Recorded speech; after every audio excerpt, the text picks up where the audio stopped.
In today's video, I'll teach you how to install the Google AI Studios app. Welcome back to a new tutorial video, everyone.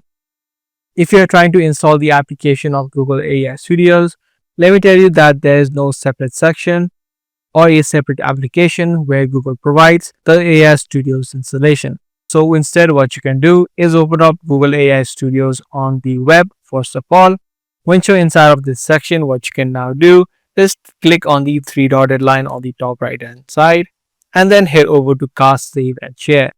Inside of this, you'll see an option which says Install Page as App. What this option does is installs any page as an application onto your desktop or even your mobile phone.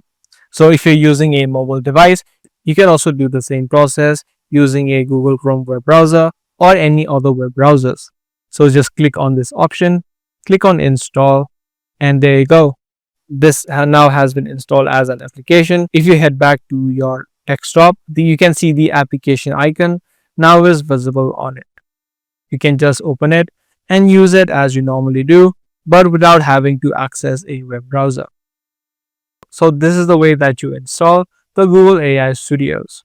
I do hope this guide video was helpful to you. Be sure to subscribe, share, and also give this video a thumbs up. That's pretty much all for today. I'll see you in the next one.